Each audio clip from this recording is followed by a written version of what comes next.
Welcome to the Better Agent Podcast. If you're a real estate agent that's looking to grow your business, then you're in the right place. Whether you want to go from 5 to 10 transactions a year, or 10 to 50 transactions per year, or more, well, then this show is for you. I'm Josh Lavik, your host for the Better Agent Podcast, and in each episode, we'll bring you the tools, tips, and tricks directly from myself and some of the best leaders within the real estate industry. We have one goal in mind, and that's to boost your production and elevate your real estate game. Let's dive in and start creating a better real estate experience together. Welcome back to the Better Agent Podcast. I'm your host, Josh Lavik, and on our show, we are talking about how to improve your real estate business, getting better and better every day and every year. So whether you're an agent brand new or maybe only doing a handful of transactions, looking to go to maybe 10 transactions or 10 to 20 or 20 to 30 or more, maybe you even want to have aspirations of becoming a broker or owner or something like that. You know, this podcast and this message is hopefully for you because we are all about growth in your real estate business and how can we contribute to you and give you some tips and nuggets and ideas to help you grow your business and become a better agent. So without further ado, again, my name is Josh Lavik. I'm your host and been in the real estate business for 20 years.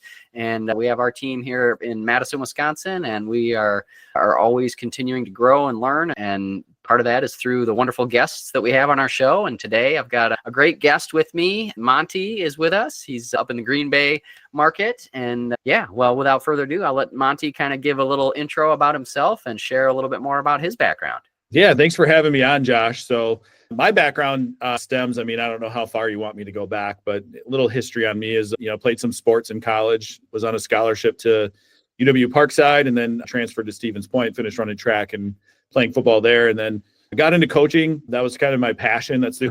Quite honestly, that's the only certificate I got out of college was actually a coaching degree. I was like coaching football. I coached football. I coached a lot of sports. I coached basketball when I got done, but I got the coaching certificate. So that was it. The rest of the degrees, I'm 12 credits from a double major in geography and business and just never finished. My ADD, if I would have recognized it earlier, probably would have got into real estate a lot sooner. And then throughout my 30s, I worked as a recruiting middleman for high school coaches and college coaches. And that was a really great job. And, I was in that for I was there for 10 years, but at about 8 years, I realized, I couldn't see myself doing the same job for the next 25 or 30. So my brother, who's a real estate investor, really does a great job of, helping people out of really tough situations, does some wholesale and, some off marketing and things like that. He has a really big brand. So shout out to Wisconsin Discount Properties and I Buy WI. If you guys want to take a look and if there's any investors here, it's a great one, especially Northeast Wisconsin down into Milwaukee. Get on his lists at that website, I Buy WI, and you'll get some WI. All right. I'll check that out. Yeah, I'm an investor as well. So yep. So it's a great way to get involved in real estate investing. So he forced me into that. I worked for him a little bit. I shouldn't say he forced me, but he, encouraged me to get into real estate. I worked for him for a little bit. Wasn't, I was good at it, but I didn't love it. It was like the wholesale thing. So I got more into the retail side. I failed forward on my first flip. We'll call it that. But I loved the human aspect of it, the human element of there's so many different people involved in a real estate transaction. I don't think a lot of people realize. And so from there, I went and got my real estate license. And then, 4 years in, got my broker's license and now own a brokerage here in Green Bay called Take Action Realty Group. And I was voted by Rate My Agent, the number one agent in Brown County and Green Bay and top 8 in the state of Wisconsin last year. So I got a lot of irons in the fire. I still do a lot of investing and flipping, and we have a whole side business with that. And we also have a rental business for events and planning and for corporate rentals and decor and all that stuff too. So we have a lot of irons in the fire. I have a great team of people around me. So you don't get to this spot without that. And that's my history. That's my rise, I guess, in real estate. We'll see where it takes me. Yeah, I love so much about your story because I think it resonates similarly with my story in the sense that I think there's a lot of agents that kind of have to fail forward, right? You had a failed flip, you had a hard knocks. There was challenges along the way. I remember when I first got started in the business, that was probably I've been doing this almost 20 years, and it's like my first 2 years were by far the hardest because at that point, I wasn't even a homeowner. I didn't even know what it took to own a home. And I had a lot of self-confidence issues and limiting beliefs and that kind of thing. And so I think you got to just, if you're committed though, to keeping going and you're committed to succeeding, you're going to find a way. And so I love that part of your story, that you just kind of kept adding to it and figuring things out and decided, maybe wholesaling investing isn't your niche, but maybe more the retail side is, and you totally just found your niche. So I think finding your niche is totally important for any realtor to figure that out. And I think the one thing that was really cool about working in as an investor, working for my brother, was learning how to be creative and problem solve, because every situation there's a solution. And essentially, as real estate agents, we are problem solvers. I mean, every single person, it's whether it's a perceived problem or not. If you think about it, it's like, hey, for example, I have a doctor relocating to Green Bay. Like, that's great. Not necessarily a problem per se for real world situations, right? But it's still a problem for them. And it's a solution. We have to find a solution to their dilemma. They're moving here for a job. That's their dilemma. We got to find them the solution. That's finding them a house that's going to be a great fit for them to move in. And there's a lot of trust that's put into somebody they've never met in person to help them and find them that home that's going to be, a place where they're happy and it's their home, So those are the big things, I think, too, as far as like the first 2 years in real estate for any new agent. And I talk about this all the time, and I had a really good mentor. I actually saw him this morning, which was cool. I haven't seen him in a while. But one of the brokers that I started off with, I asked him a similar question, what should I expect for the first 2 years? And it was simple. And I don't know if you allow swearing here, but he just said, you have to be willing to eat shit for 2 years. You have to sacrifice and be willing to understand, like, you're starting a new business. You're not working for somebody. Like, as the broker, for me personally, I'm almost like insulted if somebody says they work for me. The reality of it is, if they're giving me part of their commission, part of their split, then I need to supply them value. I need to work for them. And so as an independent broker, that's the mentality I've taken, because my last broker, was similar to that way. He was very good with me. He taught me. It wasn't great as far as learning marketing and other things. Like, I had that from my previous career.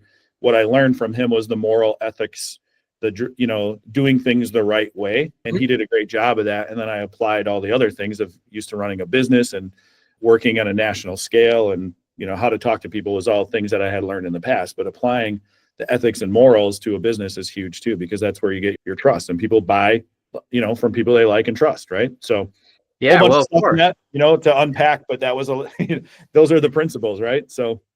Yeah. Well, I think that's just it. I've talked to a number, and we've brought on even some new agents that come in and maybe don't always realize what's expected, and they don't maybe realize how long it may take to earn a paycheck, right? You're not in a regular, W-2 position where you get paid every 2 weeks, right? Your best case scenario is from the day you get a client, from the day you get an accepted offer with a property, you're probably 30 to 60 days out. So, you're realistically, you start on day one, best case, you're maybe 3 months, worst case, maybe a year, who knows? I mean, it depends on how fast you are and how many how many relationships you can develop and how many clients you can get in the pipeline. But the sooner you can get that going, the sooner you can build up that pipeline. I mean, in some ways, I think people with ADD do better in this business, because 100%. You're always juggling a lot of balls. You're always juggling a lot of clients. I'm fully diagnosed with ADD too. I always talk about that. I have real estate AD because I have my flipping business. I have this business, I have my event business, and it is a great field for that. It's not structured, like a typical thing. And we're working on that right now. I have 14 agents that are at my brokerage, and we just started a training academy 2 weeks ago. And the first thing we talked about was expectations, and, understanding a new agent that comes in is not just, it doesn't happen. Thankfully, I'm glad that I did this when I started, because I was doing the W-2 thing when I started, just like everybody else typically does. Is, it's hard to leave that security of a W-2. And it's understandable if they don't. Like, I would say half of my agents that are here are W-2 employees. The other ones are coming from other businesses or small businesses that they do. But the one thing I logged was, how many hours did it take for me to get my first deal? It was 80 hours to get my first deal. Now, that's not 2 weeks of work, because I'm still doing my W-2. So it might have been 2 hours 1 week, 2 hours one day, 3 hours the next day. And it was always farming and networking and, learning skills. I think that's the other thing is, I talk about the 3 things a new agent behaviors need to have. And that's one, patience, because it just doesn't happen overnight. If you don't have patience, it's going to be a very hard start to your career. You need to be consistent. Every single day you need to put something in, and then you need to be curious. And it's not just like the contracts. the thing that drives me nuts about the bigger brokerages is they say they got this elaborate training program and they're going to train you on all the contracts. That's huge, right? You need to learn those things because that's important. That's like playing poker. That's your ante. You got to know the contracts. That's right. Your You got to job. know the contracts. However, they don't teach you how to sell. They don't teach you how to run the business. They don't teach you accounting. They don't teach you marketing. You're kind of on your own. You're on an island a lot of times. Sure. And I'm not saying for every big brokerage, of course, but and it's probably location based, but it's one of the things that you have to understand is you have to be willing to dive in for 2 years and know there is going to be minimal return in those first 2 years. But if I continually do that, my life will get a lot easier. And what I noticed then was, okay, first deal was 80 hours. Then the next one was 60. Then it was 40. And now this week I had 7 closings, 6 years later. Just this week alone, I had 7 closings. So, wow, that's awesome. So you get into those little things, but you're planting the seeds. You don't know when it's going to come. Yep. You also need to understand, like, this is not about you. This career is never about you. It's you're providing value, oftentimes nothing in return, right? You're providing so much value and you're not getting anything back. So if your expectations are to receive instant gratification, probably not going to happen. Not a good career for you either. Yeah. So you're providing value. People only move every 7 to 10 years, right? So yeah, it's a little quicker now, I guess. Maybe with COVID and all the other stuff, we'll talk about that on a different day. But that's the mentality is, like, people consistently are going to move, but you have to build your network. You have to have people that trust you and be able to get your name out there. And then the other thing I'll give is, as far as advice goes, is be a resource, meaning have connections with contractors, have connections with cleaners, have connections. Like, we went out, like, for me personally, our team, we went and bought a moving truck and we give that to our clients on moving day. Like, take the stress out of it for them. It's a really stressful situation for anybody. You have to think people's personalities change during a transaction too, right? Like you notice, and I went and spoke at a lender conference 2 years ago now. At the lender conference, one of the people asked me, like, why do people all of a sudden get crazy when, I'll ask for pre-approval, they're fine, they give me the documents, and all of a sudden, why do people just get crazy, 30 days before closing or 20 days? I'm like, because they're packing up their house. They don't know where their documents are, maybe on the computer. Everything is going to be new. So they got to get their house cleaned, or wherever they're living, whether it's an apartment or it's a current house. They got to get it clean. They got to get it ready. Then you're asking them for paperwork and they may not know where it is. Then they have to get all the utilities and everything else ready to go. They got to get so many different things lined up. Their whole lives are uprooted.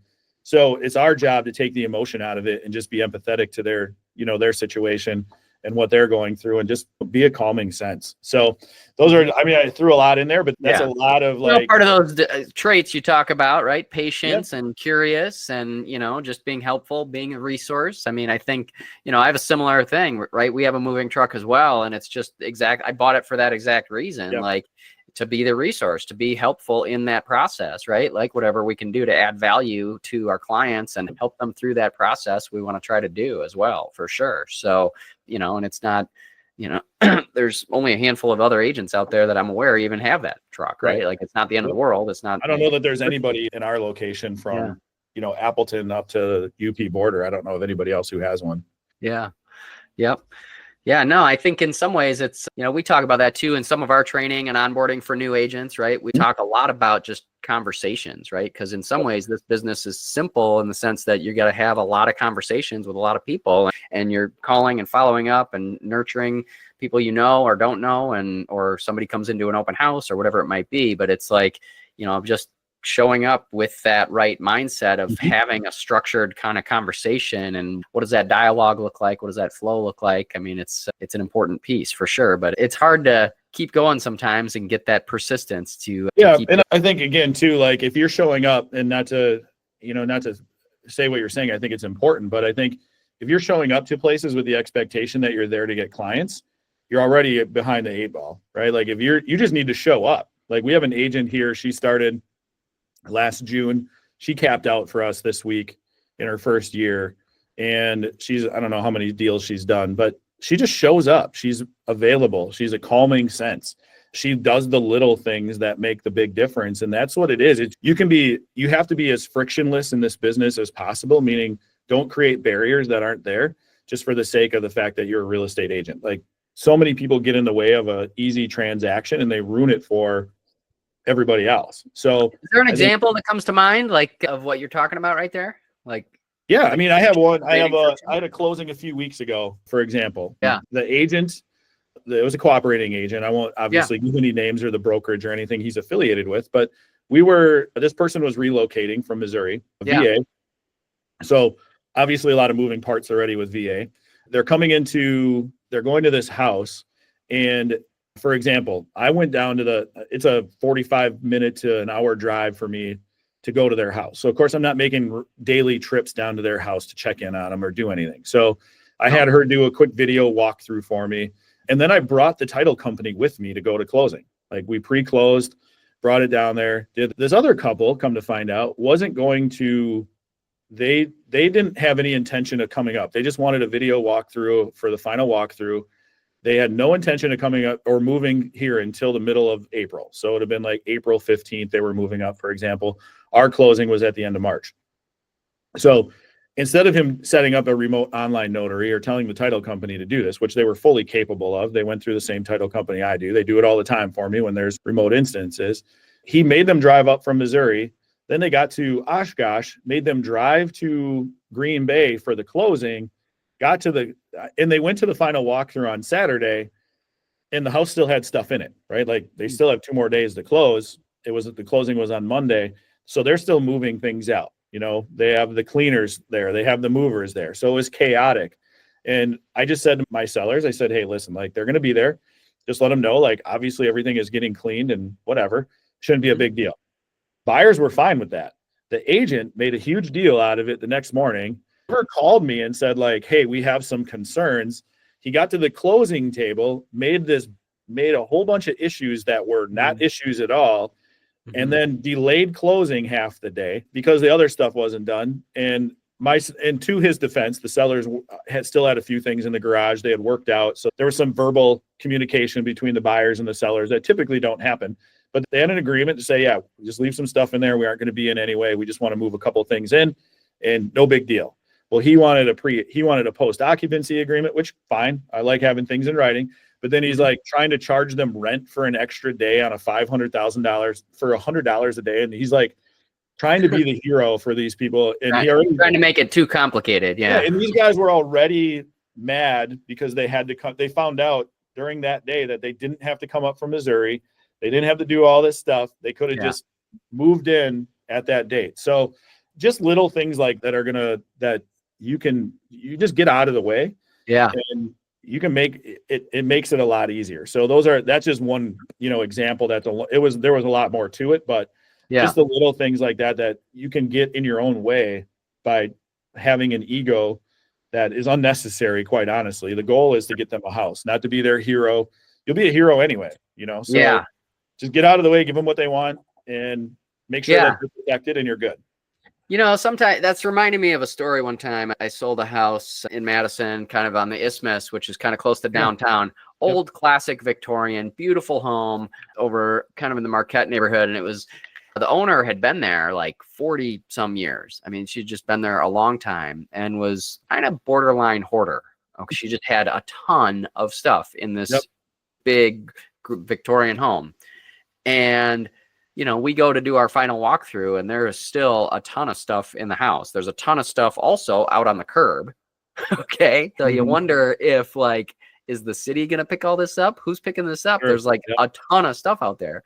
And so, I mean, it would have been real easy to like get super fired up and blow everything up. But I just started being curious, like you said, right? Started documenting, taking pictures. Okay, well, this is what we're dealing with. Okay, well, we're going to have to make some phone calls, have some hard conversations.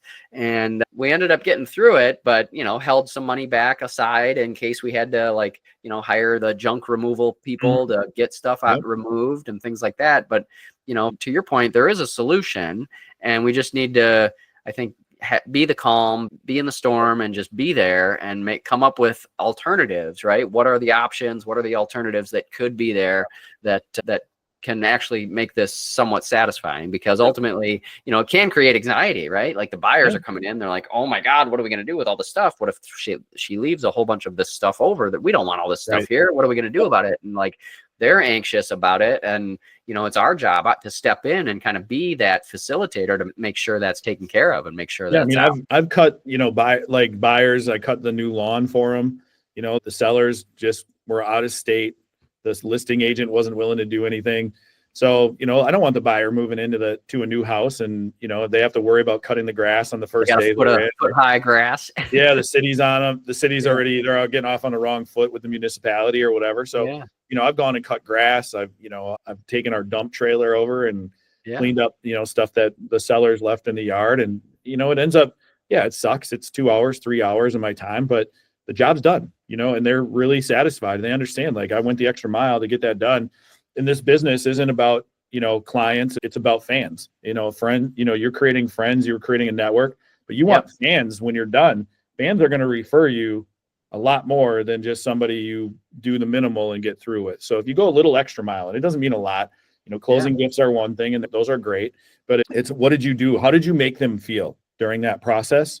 That is going to be the difference between you get a referral from them or not get a referral from them. It's that simple.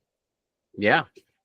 Yeah, no, it is that simple, It's being attuned to what's happening in the transaction, listening to those opportunities to add value, and then being that resource for whatever they need. I mean, I think that's when you do create those fans and people, that's when you do get referrals and you do get repeat business, is when you do listen to those things, So yeah, no, that's important. So all right. Well, we've kind of hit on a lot of different areas. I don't know. Did you have, maybe we want to shift gears on something? And yeah, man, what else are you thinking? Like, obviously this is geared for, real estate agents, right? So, I mean, I guess in the grand scheme of things, I'm still relatively new. I'm only 6 years in this business, so some people have been around for a long time. You can kind of see sometimes where people, burn out. I think the one thing we've been talking about lately, especially for the really busy agents, is, boundaries with clients and how those get established. Do you have any recommendations for agents when it comes to, boundaries? Oh, like setting, like with a buyer, for example, they want to see a house late at night, or texting you at 9 o'clock at night or during dinner.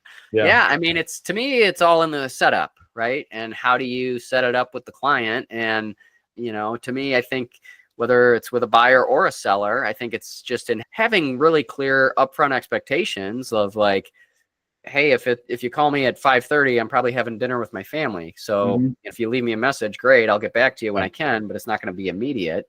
If there's something that's time sensitive, I can text you or I can get to it. But, at the end of the day, most issues can be solved during business hours, right? And brain surgery, this isn't, something emergent, but sometimes you have to be available too when the clients are. So, one of the things I know we do, maybe you're similar at your brokerage, but I mean, we have kind of a team-based business where, if I'm not available, definitely one of my other team members probably is. And so, I have a conflict on an appointment this evening with a client. And so I'm having somebody else doing that showing, so the client doesn't miss out on that opportunity. So I think part of it is, part of the benefit of going with more of a team-based business rather than just a solo agent. Sometimes if you are just a solo agent, that can be sort of the plus and the minus, right? You're not maybe having to share as much of your commission that you might earn, but you also are more dependent, and it's harder to step away, right? It's harder to, step away from that opportunity, or, sometimes people end up, working more on vacation when they don't want to or don't need to. But if you can have, some kind of hired help, even if it's an administrative help person, I think that's definitely going to help you as a business owner, and it's helped me grow for sure. I remember even early on in my business when, I'd started to achieve some success, I don't know, hitting 20, 30 transactions or something like that. And I was busy, but like, I wasn't confident that I could support like a full-time salary of an administrative help. Right. But instead, what I did is I hired somebody to just help with some of the paperwork and help organize some of the things. And it was a per transaction file. So I think, if you're getting to that level where you can't manage all the administrative stuff, like absolutely that needs to be your hire right away. And I think then because then you can be more focused and strategic with setting boundaries and setting up a good process with your clients. And I think that, as an agent, we need to know the process of buying or selling a home inside and out. Like we're in control of that process. We're the quarterback. Right. So, setting up good expectations and good boundaries is all about knowing the process and telling them what happens next, what's going to happen, how is it going to happen? And then they're not surprised. Right. So everything that we do kind of helps support those conversations, both with emails and videos and text messages or whatever it might be, to kind of help ease their frustration, their concerns, and all those kinds of things. So, but I think it all happens on that first appointment. Ideally with, if you're having a buyer, you're meeting them either in your office or doing a Zoom video meeting or something like that to kind of set those expectations and what's going to happen and how you can help address some of their fears, their questions, their concerns. Because if you don't have that conversation up front, then ultimately you can find yourself just being run ragged, right? Like they don't always know what to expect, or they just, push you. If you answer your phone one time at 6:30, then they just assume, oh, well, he's available at 6:30, right? Or 8:30 or whatever time you answer the phone, right? So sometimes it's just being clear about what's a reasonable expectation and what's not. But I think, when you're new, it's harder to say no, maybe. But I think as you gain experience and as you gain clients, then I think it's better, you gain more confidence and you're able to kind of put reasonable boundaries. Obviously, nobody wants to miss out on an opportunity, but if something doesn't happen immediately this evening, is it okay to get back to them in the morning? Like, hey, I saw your email or something. I'll look into it and get back to you tomorrow morning. Like, yeah, I think just acknowledging them, at that point is getting that. I think the one thing that's funny is, and you bring that up, and I just read this book called Buy Back Your Time by Dan Martell. Awesome book. If you've ever read that, yep, you got it there too. Yeah, it's almost a staple. Yep, it's a great book. So, obviously you can't implement all of those things into real estate, but just understanding your time worth is pretty huge. So, but I think the one thing is, if you can just acknowledge somebody and be like, hey, I can't get to you tonight. I'm with the kids. My kids got games. I'm at dinner with my family. Nobody really argues that. They're just like, okay, cool. And they go from there. So, yeah, I think that's massive. Mm-hmm. Yeah. And people expect that, right? Like if you have a family and if you have kids, like they want you to have your quality family time. They don't want to interrupt that. I mean, they want, obviously they want to buy or sell a home, or they want their answers or help getting into something when they need it. But, they also want you to have your own family time as well. So for sure. Yeah. It's an interesting conundrum too. And when you get to be a broker, it's even more, because I think when you just start out as a broker, you have, for us, we went from, 3 agents to start, and then now we're at 14. And now everybody's, for me personally, like my team is still young. They're all rookies, within their first 2 years. And so one's pulling me one way, one's pulling me the other way. It's a lot. So I got to figure that out. And how can I still, take care of my clients, because you still have to be an agent for a while, to pay the bills. And then, how can I build my agents up to be the best, and then also not have them, call me at 9:30, 10 o'clock at night, which I want them to if there's a situation. But, if it's a simple question that they can find on their own, and, we built a whole training program and manual that they can go into and look at.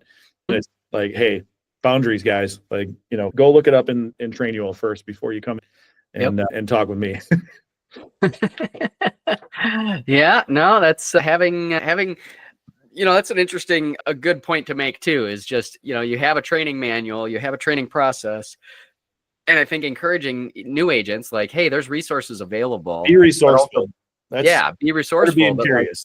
I mean, also building that resource library as a leader, as if you have aspirations to grow and become a team leader, become a broker owner, like, you need to make sure that you're building your library, your resource library, for other people to be successful in your world. Every transaction, there should be a case study, done, like, all right, this is what I learned on this one. This is what I don't want to do next time. And then keep the documents, like you have to anyway, but keep them somewhere so you can look back, after the first offer to purchase. There's only a couple of things that might be a little bit different in that offer to purchase that, the next one won't apply. Don't call your broker for every single time. Yeah. The goal should always be to become self-sufficient, so you don't have to rely on your broker to do everything. So, that's the whole reason the broker is there. And again, then the broker can help in other areas and find with other resources, and they'll be more confident in sending you, new people to talk to, and, passing off relationships from one to another. Notice I didn't call them leads. I hate that word. So, um, Leads, yeah. Leads, you call it relationships, right? Relationships, people, Okay. humans, They're just people. they all are, Yep. So but if people look at them as a lead, they're looking at them as a dollar sign. They're not looking at it as an opportunity to build a relationship. And that's a huge thing too. Okay. That's an interesting, I mean, I never thought of it that way. I mean, there's a lot of the, even terminology in our CRM, right? It's like, it's a new thing, right? Is it a hot lead? Is it a cold lead? Is it whatever, and it's like, cool, I get it. It's, technical, but if you can just start mentally treating humans like humans and not treating them as dollar signs, again, there, that it just helps because you're humanizing the process. Then empathy comes into play. Then compassion comes into play. You understand the journey they're going through a little bit more than worrying about, you showing up at the title company to collect your check. And that's always been something that's been a huge thing for me. And the other thing that just boggles my mind is agents who don't show up to closing. Like, I don't understand that at all. Like, you are with that person 6 months, sometimes a year, sometimes, even if it's 30 days, and you guys have this mutual relationship, you already know so much about them and their family. And then on the biggest day, when they're making the biggest transaction of their life, you just don't bother to show up. Like that drives me. That's so big for me. And it's been, and closing days are important. Now, investors, I don't show up to closings all the time, it's just an investment property for them and it's business for them. But somebody who's moving into a new home, that is important. That's the last time you probably see them for a while, other than, the standard check-ins and the other stuff. You get to hug them and, and to thank them for, trusting you throughout the process instead of, and then they obviously thank you so much. Yeah, we had a great one the other day where I was on both sides of it, and there was a lot of moving parts, and both people were just so appreciative. And I was at both closings. It's a big day. And there's tears a lot of times. And I think that was it too. My first closing was a guy who works for a logging company.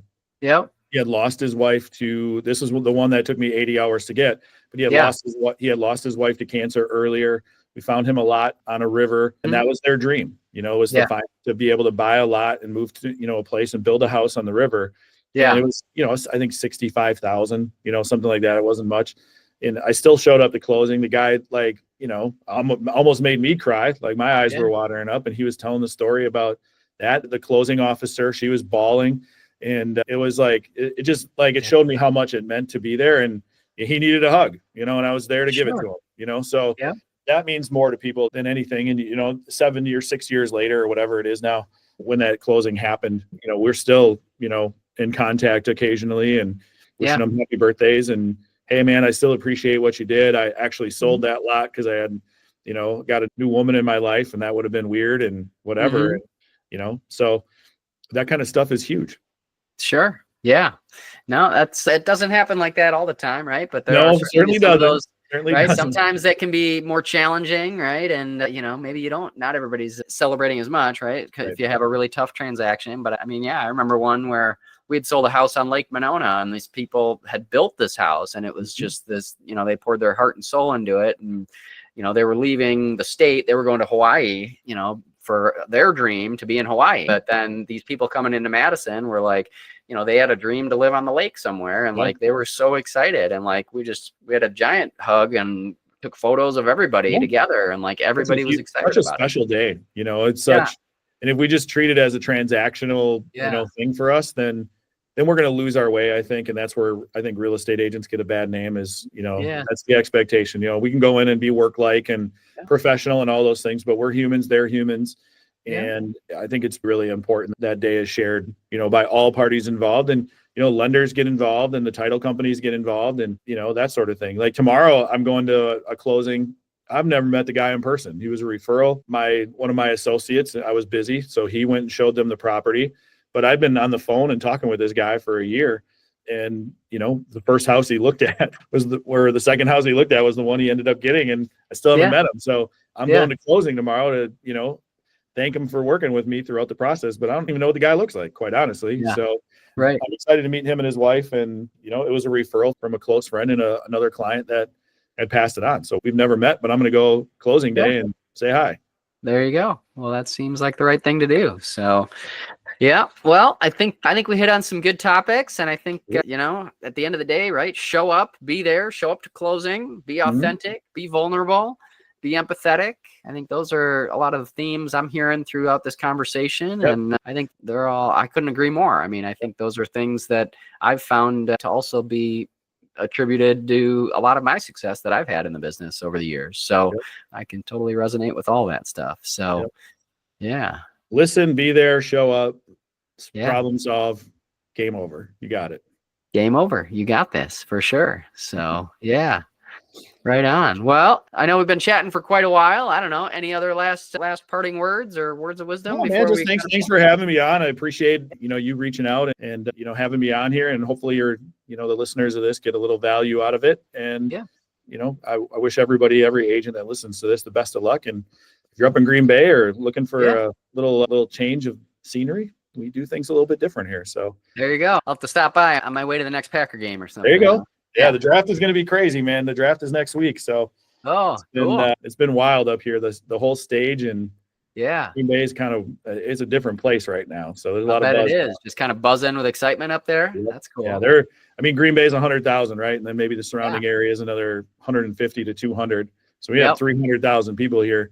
There's going to be 300,000 people here just for the draft. So, oh my God. We're doubling our population in a week. Holy cow. Unreal. Yeah, wow. That'll be interesting. Crazy. That's cool, man.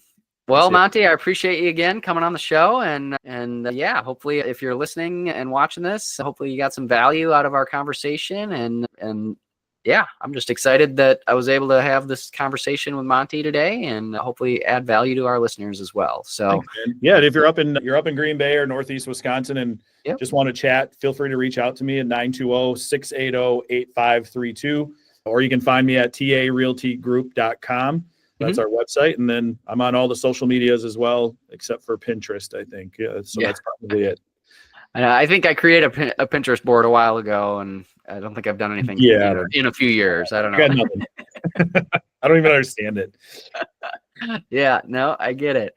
Yeah, well, and so there you go. If you want to chat more with Monte, feel free to reach out. And obviously I'm in Madison, and you can find us online and reach out to us as well, 608-440-9886. But again, you're listening to the Better Agent Podcast. I'm your host, Josh Lavik, and here with Monte Reyment from Take Action Realty in Green Bay. So thanks again for tuning in, and we'll see you guys on the next episode. Appreciate it. Thanks, Josh. All right. Have a great day. Thanks for tuning in to the Better Agent Podcast. I hope you found today's insights valuable. Don't forget to subscribe and leave a review if you enjoyed the show. Stay tuned for more tips, Q&A sessions, and sneak peeks into our 21-day challenge. To get full access of our show notes and more details on the 21-day challenge, go to abetterrealestateexperience.com. Keep striving for greatness, and I'll see you on the next episode.